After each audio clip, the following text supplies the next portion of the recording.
Друзья, всем привет, с вами Оракс и канал StableDiff. У меня сегодня для вас просто потрясающая новость. Вышел замечательный апскейлер на Flux. Этот апскейлер действительно уникальный и обладает очень большими возможностями. Этот апскейлер можно использовать для апскейла фотографий, для восстановления старых фотографий. Можно его использовать как замену GFPGAN, причем замена эта достаточно хорошая и значительно лучше работает, чем сам GFPGAN. Также этот апскейлер можно использовать для апскейла ваших артов. И вот эта вот возможность делать апскейл и фотографий, и артов достигается за счет того, что есть возможность управления креативностью этого апскейла. Креативность апскейла – это возможность более масштабно изменять изображение и его достраивать, то есть восстанавливать. Вот когда вы восстанавливаете арты, как раз таки креативность она нужна. А вот для фотографий креативность в таком большом размере не нужна, потому что она будет менять узнаваемость фотографий. И как правило, раньше использовались разные апскейлеры для фотографий, для артов, но теперь можно использовать один апскейлер. В общем-то, этот апскейлер закрывает большинство потребностей в апскейле вообще изображений. И у многих наверняка возникает вопрос, а как же супир, то есть лучше он супир или хуже? Смотрите, супир, он заточен именно под фотографии. И, в принципе, по качеству восстановления, может быть, он чуть-чуть получше. Но, с другой стороны, супир очень ресурсоемкий, он очень долго апскейлит изображение.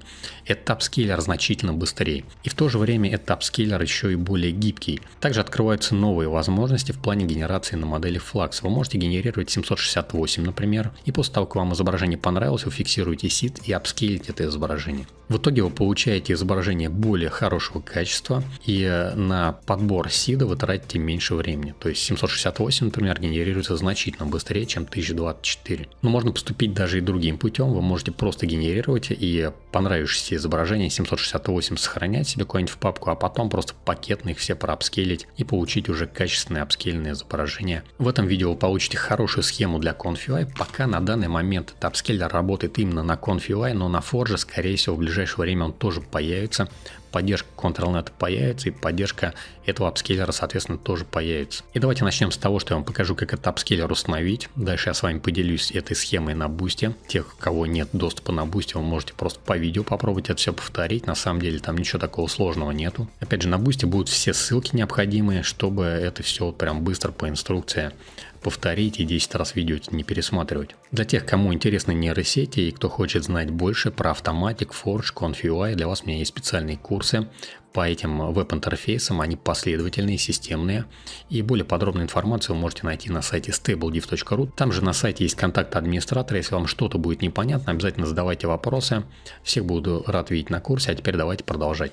Итак, что же нам нужно сделать? В первую очередь нам нужно установить, конечно же, ConfUI. Если у вас ConfUI уже установлен, то, в принципе, можете переходить немножко дальше, там, где мы будем говорить о необходимых моделях. А для тех, у кого он не установлен, переходим на вот эту вот страницу разработчик ConfUI, опускаемся здесь немножко ниже, находим Installing, и здесь есть для Windows установка. Нажимаем по вот этой ссылке, и начинается загрузка архива 7-zip для ConfUI. Выбирайте место, куда вы его хотите установить, и нажимаете «Сохранить». 1,5 гигабайта он примерно весит. После этого переходим в папку, где вы хотите распаковать этот архив ConfUI, соответственно, где вы хотите видеть ваш ConfUI, где у вас есть место на диске. Правой клавишей по вот этому архиву нажимаем и выбираем «Распаковка с помощью 7-zip». Если у вас не установлен 7-zip, то вы его можете скачать на странице 7zip.org. Ссылка будет опять же на Boosty приложена. Нажимаем здесь «Распаковать». У нас открывается вот такое вот окно, нажимаем здесь «Ок». После распаковки заходим внутрь. У вас здесь будет еще вот такая вот одна вложенная папка. Заходим сюда. Вот это все здесь выделяем. Правой клавишей нажимаем, выбираем «Вырезать». Возвращаемся обратно. Правой клавишей нажимаем «Вставить». У вас вставляются вот эти вот файлы, чтобы не было вложенной папки, она нам не нужна. Вот эта пустая папка нам тоже больше не нужна. Delete, нажимаем, ее удаляем. Все, ваша ConfUI в принципе уже установлен. Но теперь необходимо установить еще дополнительные модели. Поэтому переходим по следующей ссылке, чтобы скачать ControlNet апскейлер для модели Dev Flux. Вот такая вот ссылка, она также будет на Boosty, но также я ее приложу еще под этим видео, чтобы для тех, у кого ConfUI установлен, для тех, кто уже разбирается, могли быстренько ее найти и скачать. Здесь нас интересует вот эта вот модель. Обязательно скопируйте вот это название. Прям нажимаете вот здесь вот копия, копируйте то, что здесь есть, и нажимаем вот здесь по вот этой стрелочке скачать.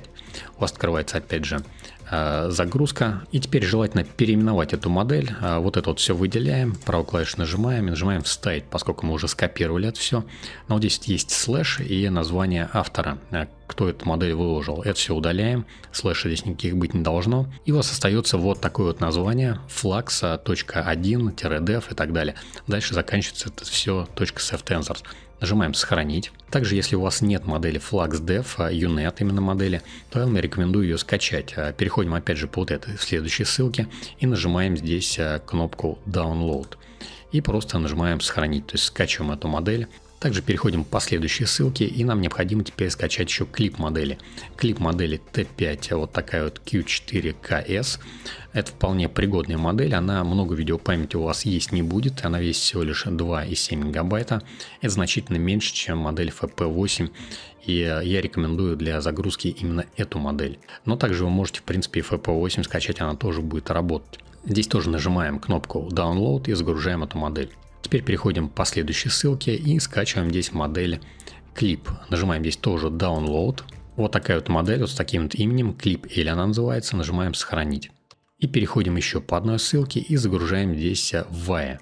Нажимаем здесь тоже Download и загружаем AE.sftensors. Это VAE для модели Flux. Также на Boosty будет ссылка для установки гита. Если у вас гит не установлен, то сначала его установите. После этого скачайте вот такой вот файл Manager. Это для установки менеджера в Conf.ui. Закидываем этот bat-файл вот сюда вот в корень Conf.ui и просто дважды по нему щелкаем, чтобы его запустить. У вас открывается консоль, все автоматически устанавливается и консоль сама закроется. После этого необходимо зайти в папку Conf.ui, в папку Models, и теперь давайте разместим модели в те папки, в которые они должны быть помещены. Первая модель, которую мы скачали, это модель ControlNet. Заходим, соответственно, в Models, в папку ControlNet, и вот сюда вот помещаем вот эту вот модель Flux OneDev ControlNet Upscaler. Теперь заходим в папку Models, Diffusion Models, и вот сюда вот помещаем модель FluxDev FP8.sftensors. Теперь заходим в папку Models Clip, и вот сюда вот помещаем две модели, Clip T5, которую мы скачали для Flux, и Clip L. Это универсальная модель, кстати, она работает и с Stable Diffusion 3, и с Flux также. И также еще заходим в папку VAE, и вот сюда помещаем VAE, который мы скачали, ae.sftensors. Также нам понадобится еще вот такая вот лора для реализма. Переходим по вот этой вот ссылке, нажимаем вот здесь по вот этой вот кнопке, чтобы скопировать вот это вот название, чтобы его не переписывать. Теперь нажимаем по вот этой стрелочке, у вас открывается окно для сохранения. И вот сюда вот вместо слова лора добавляем вот это вот название, чтобы потом просто не перепутать. Вот это вот все, что до вот этого слэша, это удаляем. Соответственно, оставляем только flux-реализм lora.sftensors. Нажимаем «Сохранить». После того, как эта лора скачается, переходим в папку Models, Loras, и вот сюда вот помещаем вот эту вот лору скачанную. Теперь возвращаемся в корневую папку Conf.ui, которую мы установили, и запускаем наш Conf.ui с помощью файла run-nvidia-gpu.bat. Дважды щелкаем, чтобы запустить. У вас открывается вот такая вот консоль, и сейчас запустится Conf.ui. После запуска Conf.ui у вас вот такая вот схема будет по умолчанию.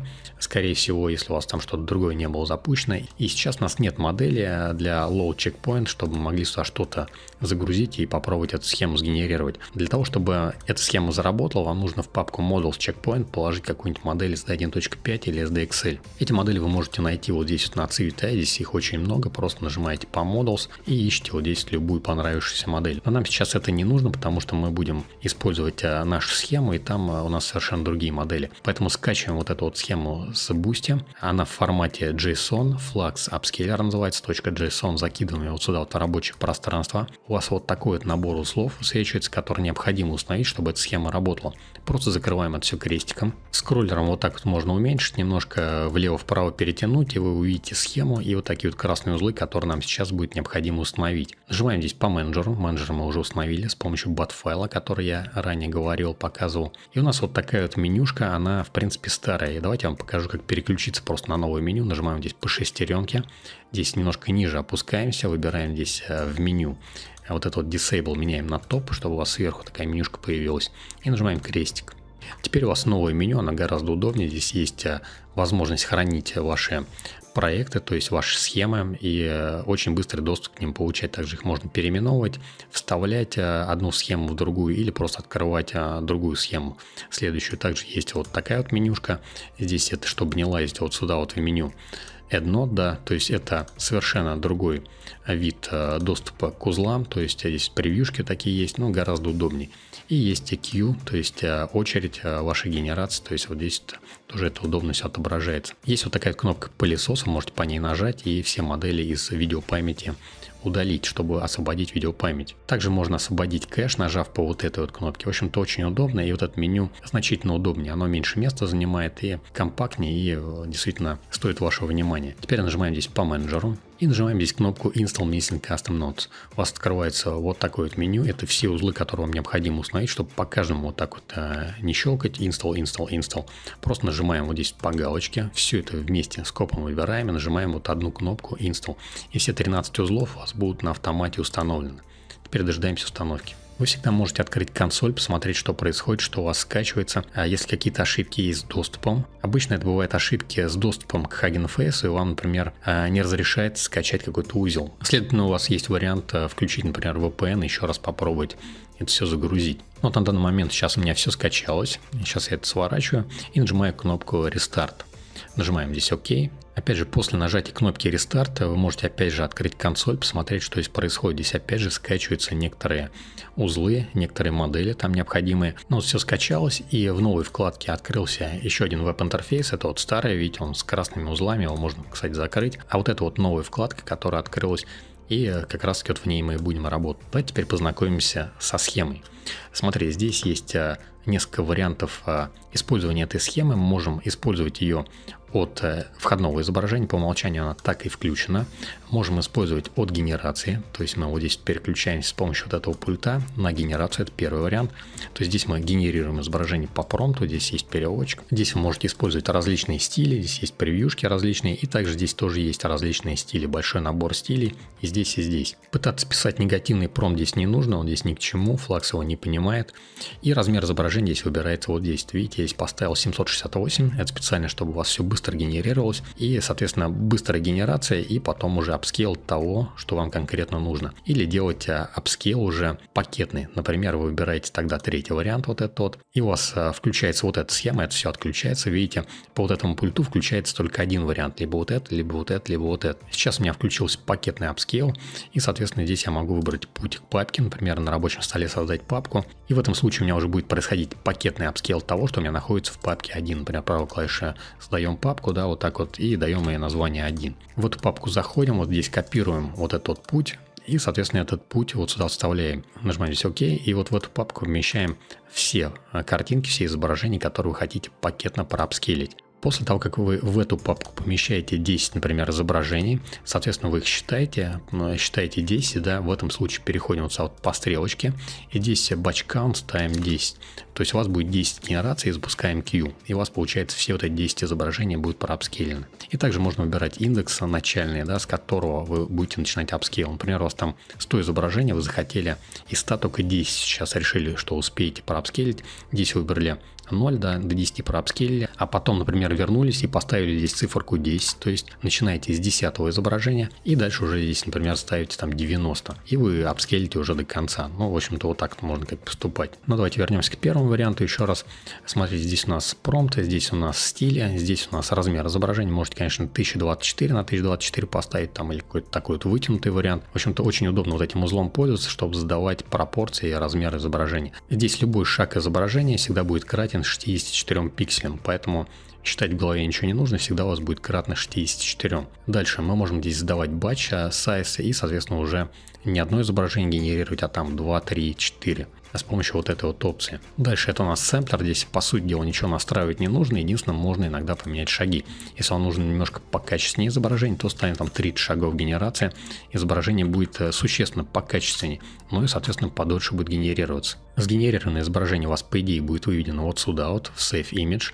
И смотрите, если на данном этапе вам не нужно апскейлить это изображение, то в этом случае вы просто вот это все вот так вот выключаете. То есть вот в этом пульте просто выключаете сразу 3 вот этих вот группы. И давайте попробуем что-нибудь сгенерировать. Нажимаем Q, и у нас высвечивается вот такая вот ошибка. В чем дело? Давайте посмотрим вот сюда вот немножко выше.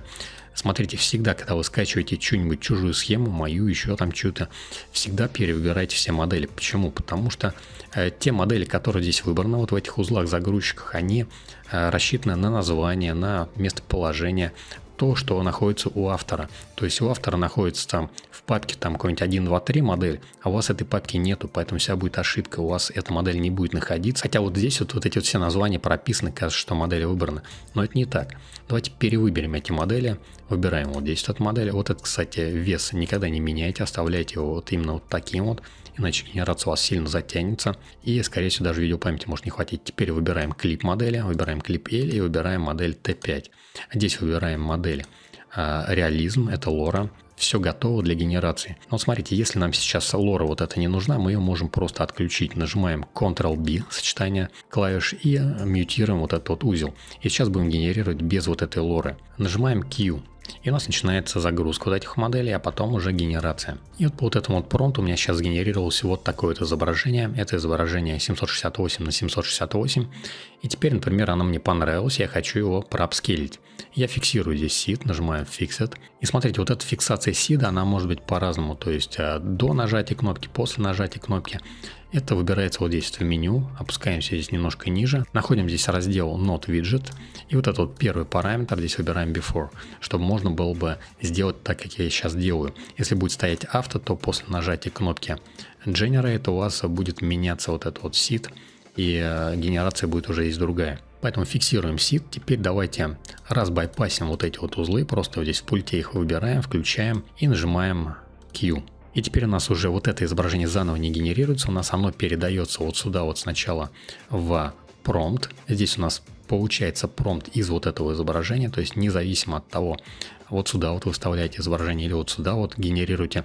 Здесь у нас работают специальные узлы, которые определяют промпт с вашего изображения, так называемый блип. Если у вас модель блип не загружена, то вот этот узел он у вас автоматически загрузит нужную модель. Открываем консоль, смотрим. Здесь в консоли, кстати, не отображено, что эта модель загружается, но она реально загружается. Просто подождите, она весит примерно 1,5 гигабайта. После того, как вот эта вот блип модель будет загружена, у нас будет считан с помощью вот этого узла промпт с нашей генерацией. И вот здесь вот можно будет посмотреть, что за промпт у нас получился вот с этой вот генерации. После этого наша подсказка передается вот в этот вот узел, это Ctrl-Net как раз таки для Flux. Здесь у нас используется вот такой вот узел Ctrl-Net Apply SD3, и вот в этот узел у нас как раз таки подключается Load Ctrl-Net Model, и сюда мы выбираем, естественно, модель Ctrl-Net, которую мы скачали для Flux. На всякий случай, если у вас это опять же узел будет красный, перевыберите эту модель, чтобы эта модель была считана. То есть после того, как узел блип определил нашу подсказку, эта подсказка подалась в Ctrl-Net, Ctrl-Net еще доработал нашу подсказку таким образом, чтобы сходство с нашим исходным изображением было максимальное. И после Ctrl-Net наша подсказка подается вот сюда, вот в эту группу. Это группа пересэмплирования. Здесь у нас есть сэмплер, и здесь у нас есть конечный результат. Давайте посмотрим, что у нас получилось. Вот такое вот изображение у нас было до апскейла, и вот такое вот изображение у нас получилось после апскейла. До апскейла, после. Это у нас стиль аниме. И вот что в стиле аниме, что в стиле вектор арт, что в стиле фотографии настоящей. То есть апскейл этот будет работать корректно и выдавать очень хорошие результаты. Давайте теперь посмотрим вот сюда вот на сэмплер. Здесь у нас есть следующие параметры. Здесь у нас есть параметр количества шагов. Он очень сильно влияет на качество изображений. 40 шагов, в принципе, это минимум для качественного хорошего результата. Если вы будете ставить меньше, у вас генерация, конечно же, будет быстрее.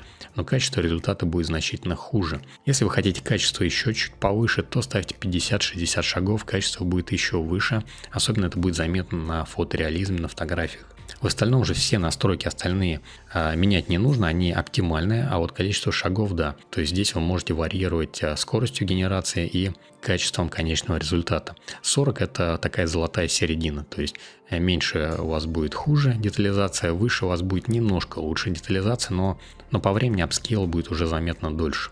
То есть чем больше шагов, тем уже кратно увеличивается время апскейла. Ну и давайте посмотрим, где у нас, собственно, сам апскейлер. По умолчанию размер изображений, который у нас будет переходить в апскейл, он у нас будет равен 1619 на 1619. Вот здесь это выбирается 2,5 мегапикселя. Здесь вот такой вот апскейлер используется. И если использовать здесь другой апскейлер, то эта работа будет хуже. Я проверял. То есть стандартные апскейлеры почему-то работают хуже. Вот именно вот этот апскейлер, он какую-то свою систему интерполяции имеет. И при этой системе интерполяции изображение немножко получше получается на конечном результате. Соответственно, вы здесь можете поставить и 2, и 3, и 4, то есть в зависимости от того, что вам нужно. Вы можете поставить 2 мегапикселя, это будет примерно 1536, по-моему, размер изображения итоговое. И, возможно, вас это устроит, и, соответственно, тогда апскейл будет немножко побыстрее. То есть это очень гибкий апскейлер, и он работает в разных вот вариациях, то есть в разных масштабах. И если там взять, например, Супир, он, в принципе, при определенном размере изображения вообще и им хотя бы приемлемо пользоваться, потому что он очень долгий. А здесь можно достаточно большие размеры задавать, там и 2048 на 2048, и в принципе это будет работать достойно. И что у нас по поводу креативности? Смотрите, здесь, если мы перейдем к CTRL-NET, здесь у нас есть параметры веса модели CTRL-NET и также конечной точки воздействия этой модели на нашу генерацию. Вот эта вот конечная точка воздействия модели CTRL-NET на генерацию, она и характеризуется креативностью. Если вы здесь поставите 0.7, то это вполне будет такое точное изображение, то есть точный апскейл, и у вас фотография, которую вы загрузите, в принципе, она будет хорошо узнаваемой. Давайте попробуем это сделать. Выбираем здесь второй вариант загрузки изображения, переходим вот сюда вот и загружаем сюда какое-нибудь изображение, ну, например, вот это вот изображение, то есть вот такое вот качество оно по умолчанию, и нажимаем давайте Q. Вот апскейл у нас получился, давайте посмотрим на результат, приблизим. Вот такое вот исходное изображение было, вот такое вот изображение после апскейла у нас получилось. Вот такое вот было, вот такое вот стало. И волосы, и даже небольшая текстура кожи такая появилась. В принципе, хорошие детали, в принципе, хороший апскейл и достаточно точный. Ну, давайте посмотрим на скорость этого апскейла. Мне это примерно заняло 117 секунд. Это, по сути дела, 2 минуты, но, опять же, это при записи этого видео реально это где-то 1,5 минуты занимает. То есть это 2,5 мегапикселя, но, опять же, мы можем апскейлить это изображение не в 2,5 мегапикселя, а, например, до 2 мегапикселей. В этом случае уже генерация будет значительно быстрее. А на Супире у меня апскейл происходит 2,5 минуты. Вот по всем правильным настройкам, которые вот я на схеме прикладывал, то есть, чтобы максимальное качество получить, 2,5 минуты у меня длится апскейл. Здесь же апскейл происходит значительно быстрее. Опять же, у меня сейчас записывается видео. 2,5 мегапикселя где-то 1,5 у меня минуты апскейлится, а 2 мегапикселя 1 минута, там даже чуть поменьше. Давайте попробуем сюда закинуть вот такое другое изображение. То есть это вот старый прям город, видите, вот такого вот плана. И давайте еще раз нажмем Q-Prompt. И вот старая фотография городского пейзажа тоже проапскейлилась. Давайте посмотрим, что у нас получилось. То есть вот такое-то изображение у нас было, вот такое-то изображение у нас стало. Если мы сейчас возьмем и креативность повысим, опять же, ее можно еще понизить. То есть если вы двигаете здесь в сторону единицы, например, единицу, да, то это максимально низкая креативность. То есть 0.7 это я здесь изначально поставил такую вот средненькую креативность, чтобы у вас все-таки апскейл был немножко получше по качеству. Но опять же изменения тоже немножко больше вносятся, поэтому возможно вам придется вот этот параметр там и 0.8 поставить, если вас что-то будет не устраивать по точности. Но вот если мы поставим 0.5, это, на мой взгляд, такой вот минимальный размер этого значения для максимальной креативности.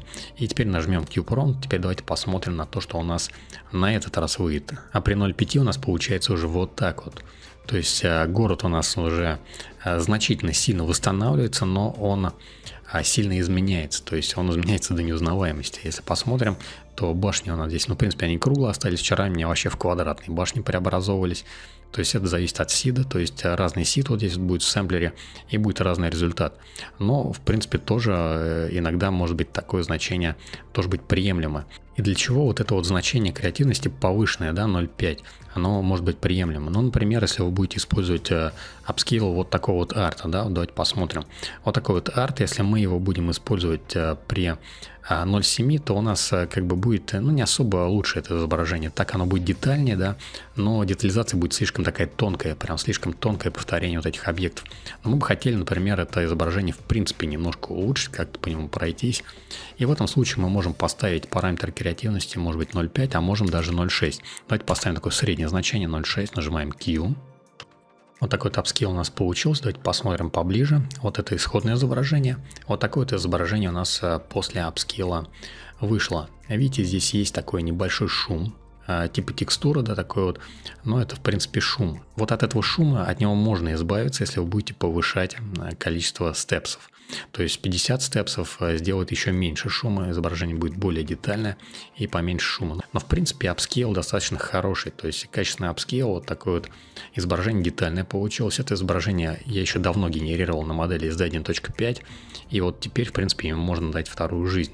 Если у вас какие-то есть изображения, которые вы давно генерировали, там была сильная идея, например, но слабая реализация, потому что на тот момент модели SD 1.5 генерировали не очень такие детальные изображения, и там была проблема, да, с детализацией, со слаженностью изображения, то здесь теперь можно дать этим изображениям вторую жизнь. Вы можете их проапскейлить с помощью Flux апскейлера и получить уже хорошее детальное изображение.